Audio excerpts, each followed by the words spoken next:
volunteer who doesn't mind me asking them some questions? And I need it to be somebody who has a job. Any volunteers? No? Gracie, you're okay if we pick on you? All right. So, here's what we're going to do. We're going to talk about Gracie for a minute, and we're going to ask, what the heck is Gracie worth? So, you got a job, right? Yes. Okay. So, do you have any cash? Yeah. Don't tell me how much. You got some cash? Yeah. A lot. $1 million? No. No. Okay. So if we said, what is Gracie worth? We could say, well, how much cash does she have in her wallet, right?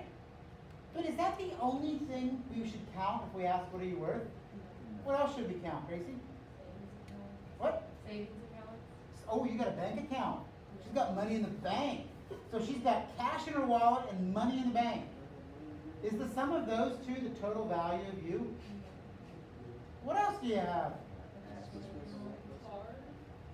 You got a checking account and a savings account and cash in your wallet. And that's all there is to you. No. What else you got? A paycheck coming up. You got a phone? Oh, yeah. All right, we can sell your phone. We can sell your shoes. Let's not go down the road of selling your kidneys or her corneas. So you have cash Yeah. and savings and checking, and you have assets. You have things you own, right? Is that the total picture of what Gracie's worth, though? What else does Gracie have besides things she owns and cash on hand that is of value? What? Jeff said traits. Traits? Doesn't work anything. Oh, Come on, God. come on. Hunter is paying this on me. All right. So I think Gracie has a job, though, right? Yeah. Where do you work? Walmart. Walmart? Really? You like one of those greeters? Right now, yeah, because I'm injured. Usually I'm a cashier, but they have me up front. All right. So she works at Walmart. So, Jeff, Yeah, listen up. if you work at Walmart, or if you work anywhere, you have something else that is of value, Work it. and that's time. Because Gracie can go to Walmart, she can trade in her time, and at the end of a week or two, get a paycheck, right? So if you ask, what is Gracie worth, what we really got to do is figure out what's in her banking accounts, what's in her wallet, what assets she has, but we also got to figure out how much time she has. So you plan on working at Walmart the rest of your life? No. Let's just say you do. How much is Gracie worth if she works at Walmart? So grab your calculators. Let's generously give Gracie $10 an hour. That's what I'm doing. 11. 11? Yeah. Ooh, all right, 11. Okay, ready? No, we're doing 11. I don't even have a calculator. Okay. So take $11 Yeah. times 40. So that's what she would earn in a week if she goes full time. Times 25. We're going to multiply that by 48 because we're going to assume she works 48 weeks a year. We'll give her 4 weeks of vacation. 21 grand. And let's assume she continues to do this until she retires. So let's multiply that by 45 years. So this is the value of Gracie's time. What is it, Gracie? You are just short of a millionaire. Yeah. So if we chuck in your kidneys and your savings, you might be a millionaire. So Gracie's worth $1 million. Wait a minute. You want to work at Walmart the rest of your life? No. What do you want to do? Forensic profile. A forensic pathologist. No, profile.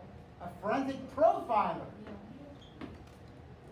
So in order to be a forensic profiler, you've got to go to college and probably grad school. So that's like another 8 years you're not going to work. Is that worth it? Yeah. Why? Because they make a lot of money.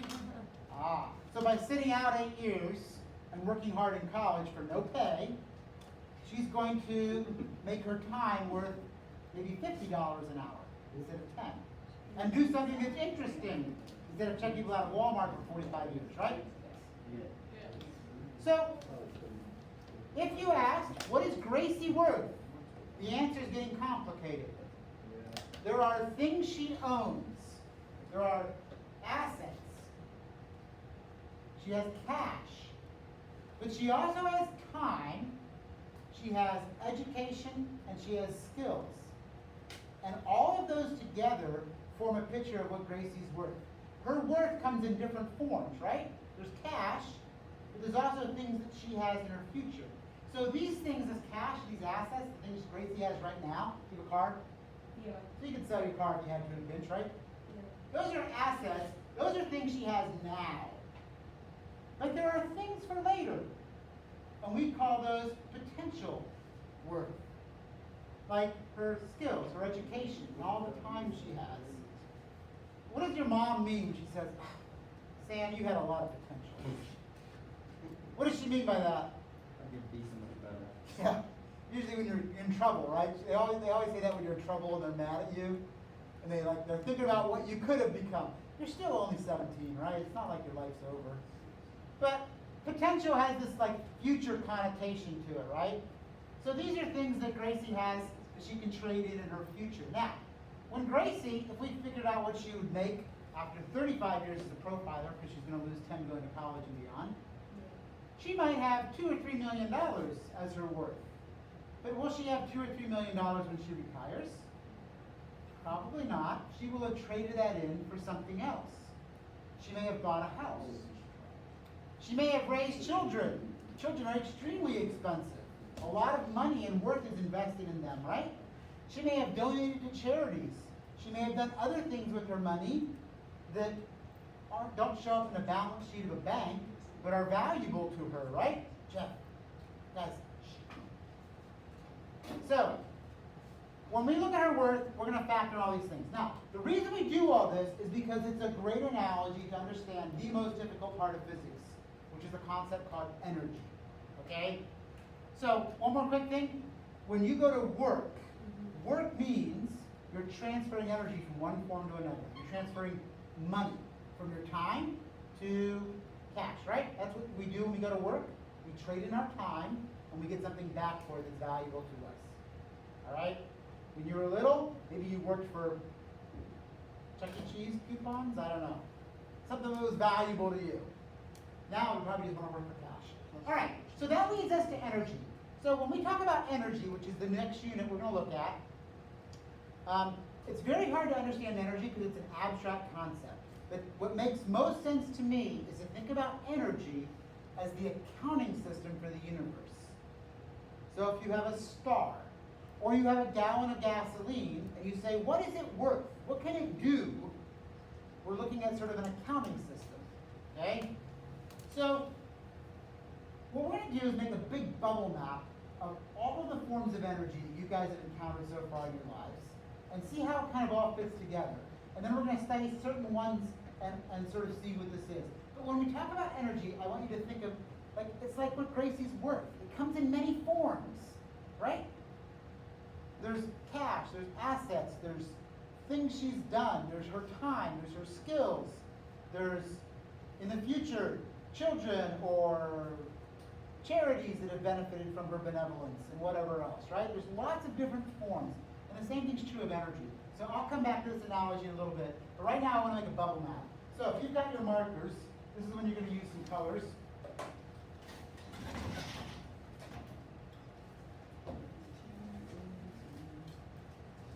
So what we're going to do is make a big bubble map. And a bubble map is made to show connections between items, okay? So take your page, turn it sideways so it's nice and wide, so it's in landscape mode. The title is going to be Forms of Energy. You're going to put an energy bubble in the middle.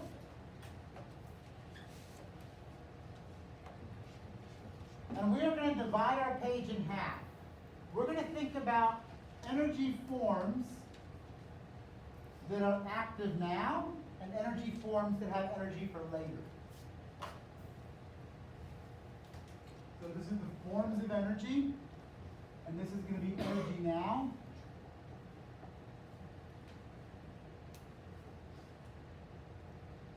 an energy later.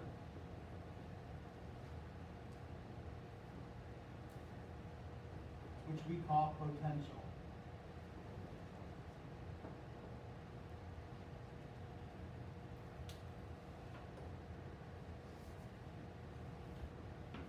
All right, so let's kind of brainstorm a little bit. What kind of energy do you guys know about?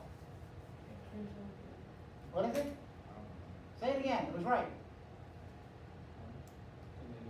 Kinetic energy is a form of energy. It's energy of motion. Okay? So, our first form of energy is going to be kinetic energy. So, I'm going to write kinetic energy over here.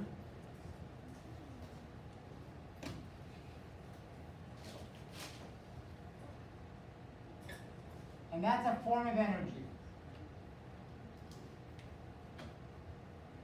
It doesn't matter if it doesn't look perfectly like mine. So kinetic energy is a form of energy. It's energy of motion. When something's moving, it has energy. It can do something for you. Okay?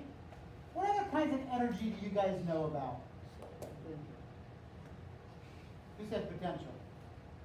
Camden? What kind of potential? Are you thinking of anything in particular? Potential just means stored for later. So, any particular kind? Somebody has said something else here. Solar, okay, so let's go with solar for a minute. Solar is a combination of light and something else, but let's call it light. Light is a form of energy. It's the energy we get from the sun.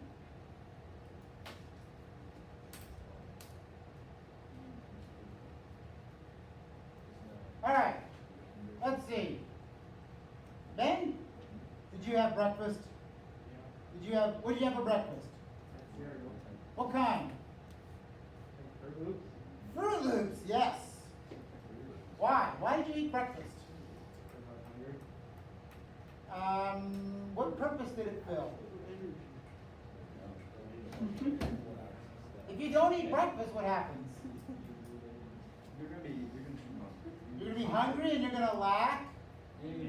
So, one form of energy is food, right? That's a form of energy. Now, it's a special kind of energy. It's something that's generally called chemical potential energy. Chemical potential energy is energy which is stored in chemical bonds. The bonds that hold molecules together. You can store energy in those. One of the most common bonds that can store lots of energy is a nitrogen bond.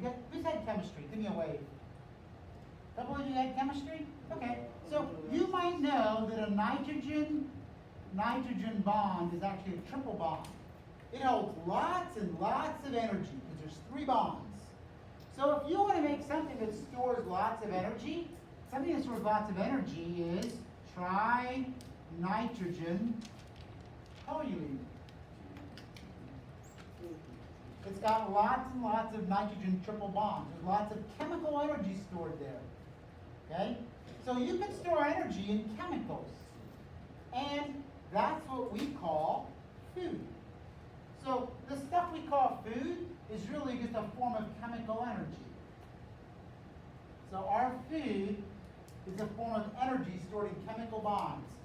So when Ben back there has his Fruit Loops, he is taking on some energy to power his day. And that energy is in the form of chemical bonds.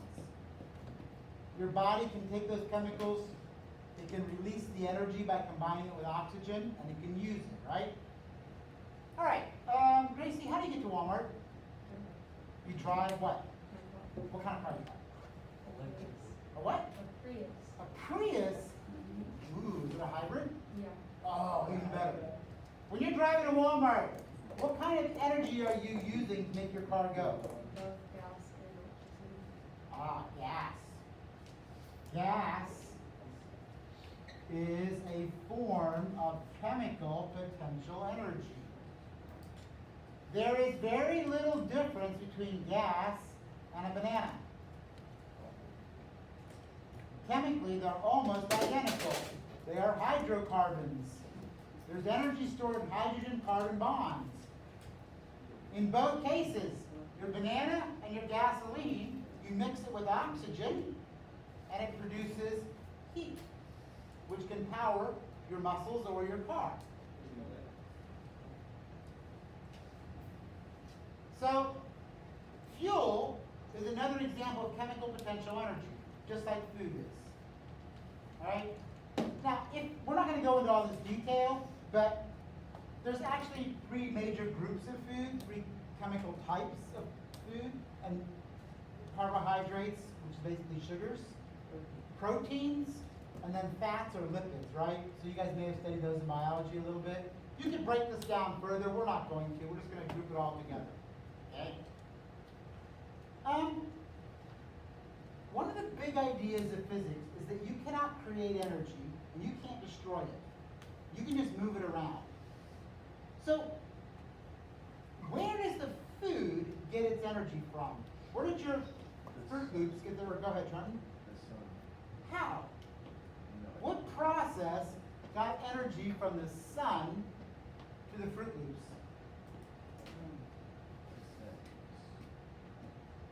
Anybody resurrect that knowledge from photosynthesis? That's right. Photosynthesis is the process by which energy is transformed from light into chemical stored energy. Things we eat, food. We don't eat all the things that grow though, right? You guys had grass lately? Why don't we eat grass? Had a little grass with your waffles? What? It's just not good. No, it's worse than that. We cannot break it down. Our bodies don't have the enzymes required to get the energy out of it. Okay?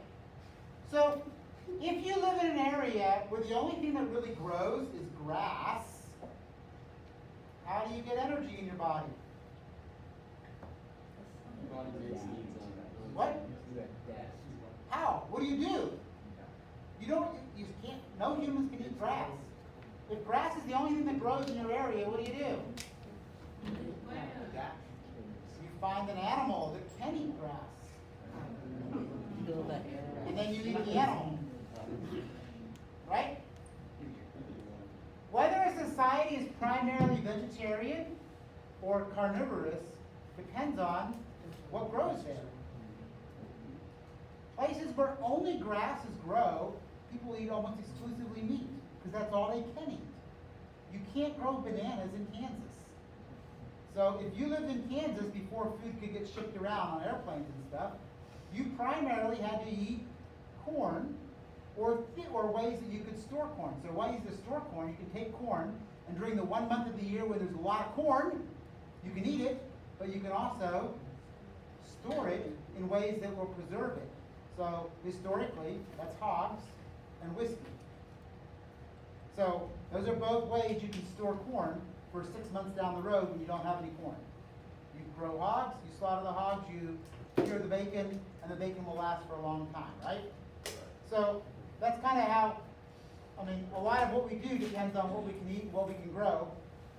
Photosynthesis turns light into food, and if it doesn't turn it into food, it turns it into something we can't eat, then we find something that does eat it, and then we eat that. Okay? Kind of how the food chain works. All right, let's think about kinetic energy here. There's some other forms of kinetic energy. Think about, anybody been to Chicago? When you go north of Lafayette, what do you see in all those fields up there? Windmills. So it turns out that wind is a form of energy.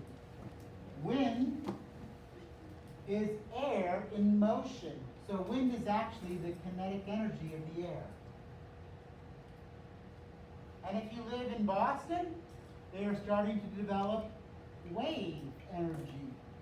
Waves are also the motion, it's the motion of water, and you can extract energy from that. Another form of energy is heat.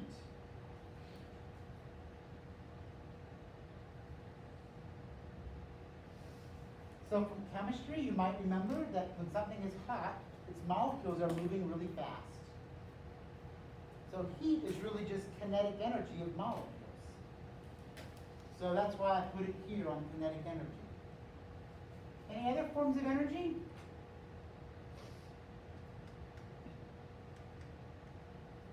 Kevin? What's like the one like in the dam? Like, Way louder. what's like the one like whenever it falls in the dam? I just can't hear you, I'm sorry. What's the ones in the dams? Like, The dams. Oh, hydroelectric, like that kind of energy? Yeah, so that's a good one. When you have something that's heavy up high, it can fall down and do work for you. It can do something for you, right? We call that gravitational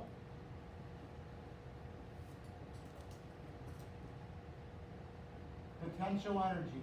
That's energy because of gravity. Gravity's pulling down on something. In a hydroelectric dam, it's pulling down on water. But how did the water get up there in the first place, guys? You're like backed up on itself. And it can be like How does water get up in the mountains? Yeah. It rains. The sun provides energy to evaporate the water over the ocean. It's transported. Remember the water cycle? yeah. Mr. Alter, back in the good old days. Then it rains. So the sun provided energy to lift the water and put it in the dam, and now it's trapped, and we can get energy from it as it goes down. What kind of energy do we get from the water there, Captain? Hydroelectric. Hydroelectric what? When the water goes down the dam and spins the turbines, what kind of energy does it make? Not kinetic. I heard it somewhere. It makes electricity.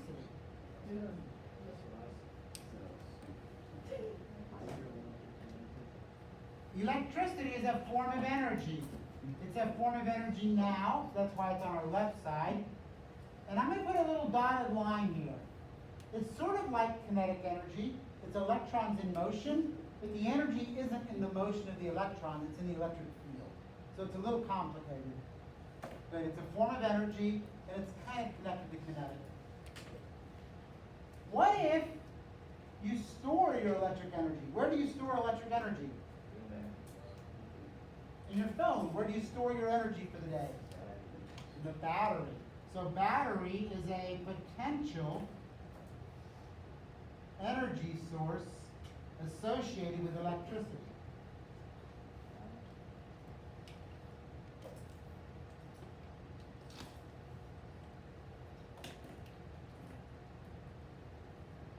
All right, a couple more.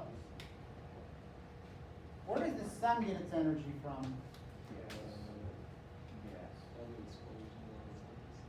What, so what's the energy coming from? Is there gasoline in there? No. There's lots of hydrogen? No, no oxygen. No oxygen in space. It turns out you can store energy.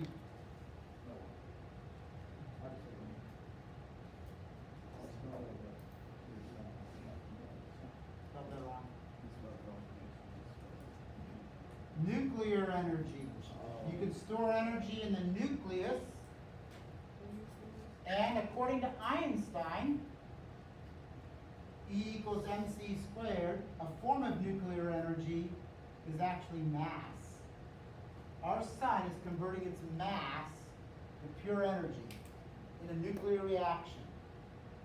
So as the sun burns, it's getting lighter and lighter. It's burning itself up. It's using up its mass. Eventually, it will collapse and then re-explode as a supernova and scatter remnants all over the universe. But don't worry, you won't be around to watch. A couple billion years.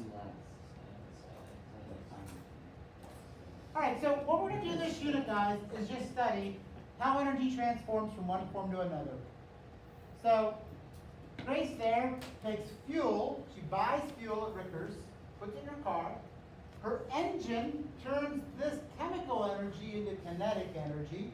She goes zooming down the road. The light turns red, so she hits the brakes. Do you have brakes? Yeah. But you can also just take your foot off the gas, and if you're in electric mode, it there's two options here. If you have a regular car, you hit the brakes and your energy is transferred to heat. Brakes just get hot. That's where the energy goes. It goes to heat. If you've got an electric vehicle, you can take your kinetic energy and store it in your battery, and then when the light turns green, you can take it back out of your battery and go back to kinetic instead of wasting it. You can store it and get it back. A regular car just turns it into heat and it's lost. Just makes the world a little bit warmer. But we transfer energy all over the place. It goes from here to there to there to here. Okay? And we can't destroy energy, we can't make energy, we can only transfer it. Your body doesn't make energy.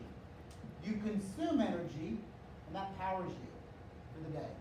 Alright? Alright, take a quick stretch break for 30 seconds while this thing warms up.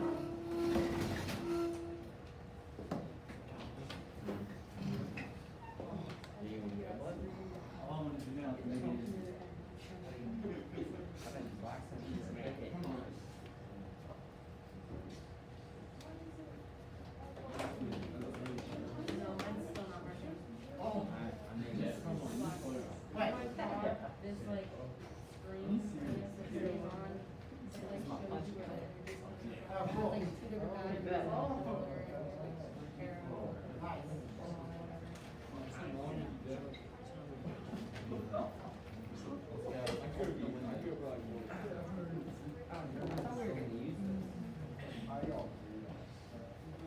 I gotta check some custom messages.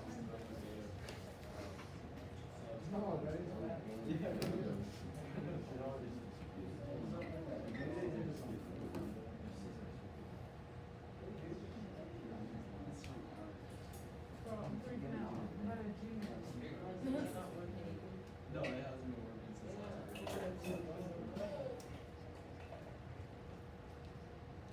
last year.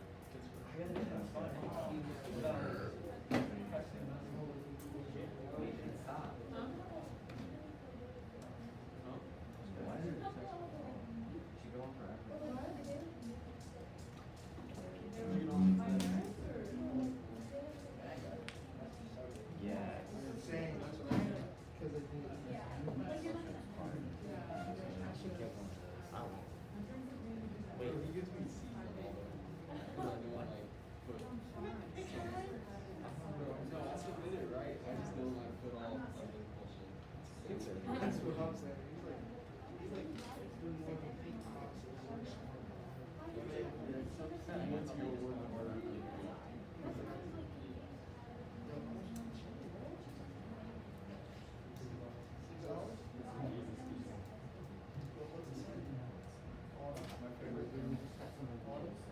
Alright, are we gonna stretch? Alright, grab a seat, let's take some notes.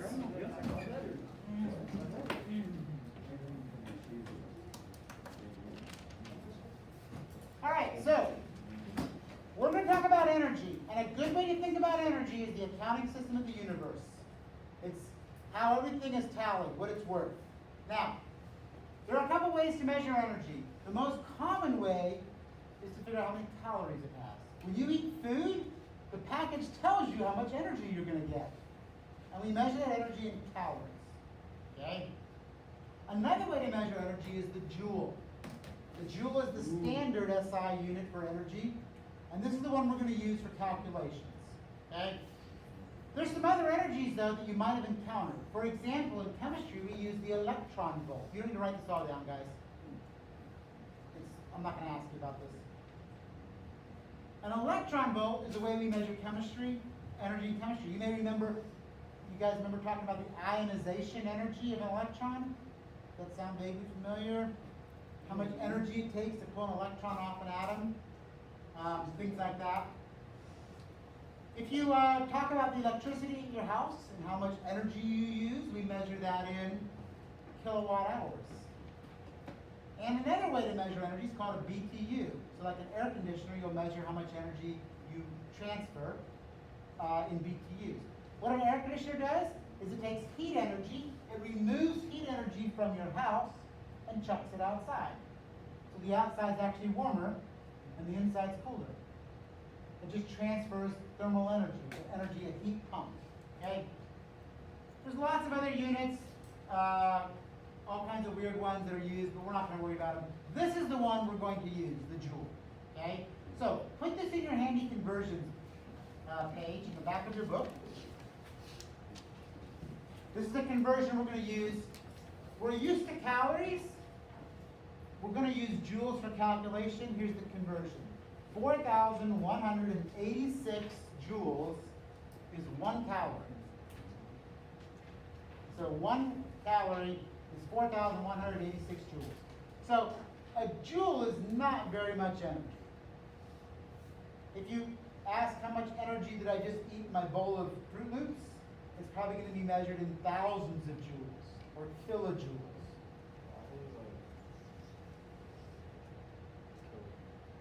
Kilojoules. If you go to Europe and you look at a food label, they actually put on there how much energy it has in kilojoules. So this is 460 kilojoules of energy in this cereal, for 30 grams of cereal. And the box has 16 servings. My water heater in the basement tells me how much energy it transfers in a goofy unit called a BTU, a British thermal unit. My water heater transfers 34,000 units of energy from natural gas, which is fuel. It burns it and it produces heat. 34,000 units of that every hour. So you can look at your water heater. Maybe if in your house you use lots of hot water and you take long showers, maybe you have a 50,000 BTU water heater. That's how you can compare them. How much energy is transferred. If you ever have to do a conversion, we're just going to do it the way we always do it. If I have 250 calories, I've got to get calories in the bottom. So that conversion factor you just wrote down, right? You can put calories in the top or the bottom. If calories is in the top here, you put it at the bottom here so that they cancel. And you get 4,000, you take this number times 4,186, and you get 105,000 joules, or 105 kilojoules. Okay? So if you do a conversion, that's why we have that handy conversion thing. Alright? Alright. Anybody see one of those? Yeah. You can go look at it tonight and take the reading. Look at it tomorrow night and take the reading again. And the difference will be how many units of energy you used. How much energy they delivered to your house. Right now, in Indiana, it costs about 10 cents for each kilowatt hour. So if you look at it tonight and you look at it tomorrow and find the difference, that's how many kilowatt hours of energy you used. Multiply by 10 cents and you'll have how much it just cost you. How much electricity just cost you in a day. Okay? And you might see these on appliances. This kind of tells you what it's going to cost. Or you can look up in the details. Right here, it tells you how much energy it transfers. This is a room air conditioner. Transfers energy from the inside of your house to the outside. Okay? Alright, so we made a bubble map. We're going to look at a couple of kinds of energy. We're going to have 3 little equations we're going to put in our toolbox. Today we're going to practice using them. And then on Wednesday, tomorrow we'll do a lab. And Wednesday we're going to put it together with a bigger idea. Okay? So, kinetic energy, that's this one. That's energy of motion. Not all things are worth the same, right? Is a pound of gold the same as a pound of dirt? It's the same amount of matter, but which one's more valuable? Gold, probably, right? This is how we count for how much energy is in something that's in motion. It depends on the mass, and it depends on the speed, and the equation looks like this. So jot this in your toolbox. The kinetic energy, how much it's worth to us. The kinetic energy of something moving is 1/2 the mass times the velocity squared.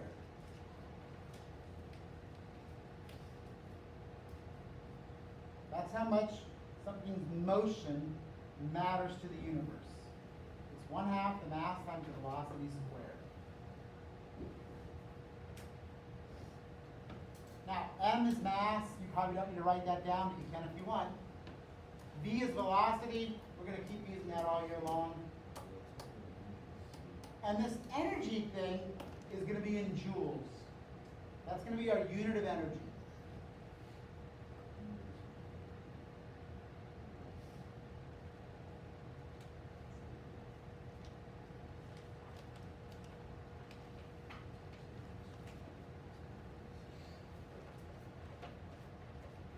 So this goes in unit 3, make a toolbox for unit 3. You got a unit 1 toolbox with some equations about motion. You got a unit 2 toolbox with Newton's laws, how to find the force of gravity. And now you've got a unit 3 toolbox. It's going to tell us how to find various forms of energy.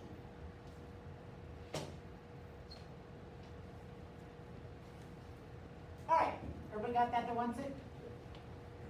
You can look at the lecture online too if you need to go back and fill in some details. Here's an example problem you might have to solve. These are really easy problems. How would you find the kinetic energy of a bowling ball that's going 3 meters per second down the alley? Well, take 1/2 the mass times the velocity squared. That's all there is to it. Do we have to do the diagrams for these? On the homework, Yeah. I'll show you. Okay. So we're just calculating the kinetic energy, and it's 31.5 joules. It's pretty easy, right? Could you solve this equation for the mass if I asked you to? Could you get the mass by itself? Could you get the velocity by itself? Let's just take a quick peek. If you had to get the mass by itself, whoops, my TNT. I'll do it right here. If you have kinetic energy equals 1/2 the mass times the velocity squared, and you've got to solve for either the mass or the velocity, I would multiply both sides by 2. You multiply that side by 2 and that side by 2, you get 2 times the kinetic energy equals mv squared. If you were trying to find the mass, what would you divide both sides by? If you want the mass by itself, you would divide both sides by v squared. That'll leave mass. What if you're trying to find the velocity? 2 times the kinetic energy equals mv squared. If you're trying to find the velocity, what would you divide both sides by? Drew? If I wanted the velocity here, if I want that to be by itself, what do I divide both sides by? Yeah. Divide both sides by the mass, and those cancel, and that's not quite the velocity. What would you do next? This is v squared. You'd have to take the square root. Okay? So, we're going to solve some problems with this equation. So if you need to find the mass of the velocity, just multiply by 2, and then divide by whatever you want to get rid of, so you have what's left. Okay? I'll help you with that if you get stuck on it. All right, another kind of energy is potential energy due to gravity. So this is like the water that Cameron was talking about. If you have 2 objects that are up in the air, they can do work for you. They're worth something to us. They can roll off a table, speed up, and hit the ground, right? And we can make them do something. How much they're worth to us depends on their mass. The bigger the mass, the more energy they have. It depends on how high they are. And it depends on how strong gravity is. So when I put those 3 things together, the potential energy is just mgh. That's how much it's worth to us. When an object is up in the air, it has energy. How much energy it has is m times g times h.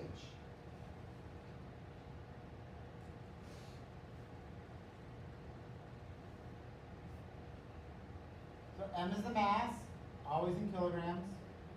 G is our old buddy, 9.81, the acceleration due to gravity.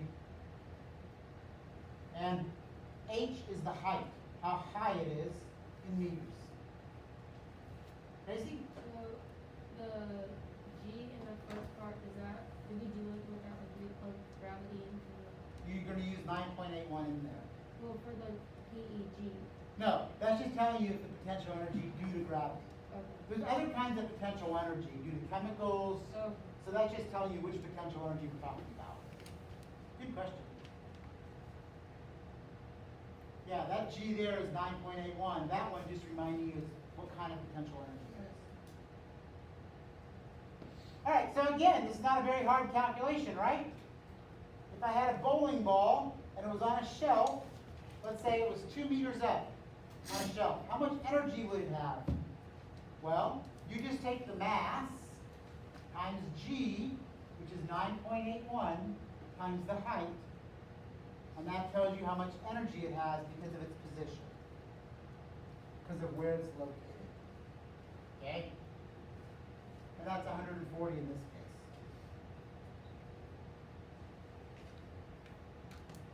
All right, so that's a simple little equation. We're going to solve some problems with that too.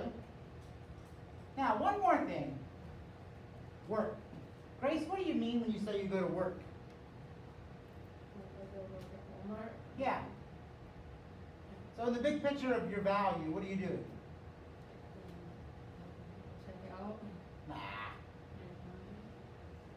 And, You're trading in something of value to you for something else. Cash, right? You're trading your work for another form. In physics, work means the same thing. When you trade one form of energy for another, you are doing work. So we say that when you take food, your muscles are doing work when they convert food to kinetic energy. We say your car is doing work when it converts fuel to kinetic energy. We say the plant is doing work when it takes light and converts it to food. Anytime you transfer energy from one form to another, we call that work. So I'm going to say work. In your head, though, every single time I say work, you think energy transfer, because that's what it is. Okay? We call it work, but it's the transfer of energy. So your engine does not make energy. It transfers energy. It does work. Okay? So, how do we do work? How do we transfer energy? Well, think about a bowling ball. What do you got to do to a bowling ball to make it go? Push it. You got to apply a force. How do you get a book on a shelf? You got to apply a force. We do work. We transfer energy by applying a force. Okay? So here is how we calculate how much energy we transfer, how much work we do. So it's confusing. It's a W. We say work, but we're really talking about energy. That's why every time I say work, just think energy transfer. Just substitute that in your head every time it goes by. The energy transferred is the force times the distance. So if you know the force that's exerted, multiply it by the distance, and you'll figure out how much energy is transferred. So let's say Ben back there goes bowling. You guys still copying that? Force, of course, is in newtons. Distance is in meters.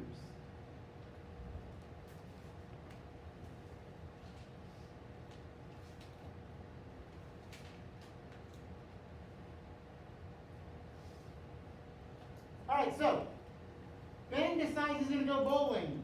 He exerts a force of 70 newtons on the ball for a distance of 1.5 meters. How much energy did he transfer to the ball? Because he had his Fruit Loops this morning, and he took some of that energy and he gave it to the ball. And now the ball is moving. How much energy did he give to the ball? You just take the force times the distance. That's how you find out how much energy was transferred. So now, Ben has 105 joules less energy, and the ball has 105 joules more. Eventually the ball will crash into the end and turn it into heat. And we'll learn later on in January how to deal with that energy. All right, so I want you guys to solve problems using these three little equations: kinetic energy, potential energy, and work. Okay, there's a problem set waiting for you, 3.1. And on this problem set, this is not generally true, but on this problem set, I'm not going to grade your work. Okay? So if you just want to calculate on your calculator, go ahead. But if you get stuck and you need help from me, you can't just, I can't look in your brain, right? You're going to have to write something down so I can help you figure out where you're making a mistake. So do as little or as much work as you want to help you. You're just going to solve problems with these three equations. The kinetic energy is 1/2 the mass times the velocity squared. The potential energy due to gravity is mgh. And the work, which is the energy we transfer, is always the force times the distance. We're just going to solve some problems with those baby equations. On Wednesday, we're going to use those building blocks to solve more complicated problems. Okay? So this is kind of baby steps. So go ahead and get working on those in problem set 3.1. And if you get stuck and you want help, you got to doodle something out so I can tell, if you're trying to find the mass and you're getting it wrong, I need to see what you're doing. So, all right? Okay, go ahead.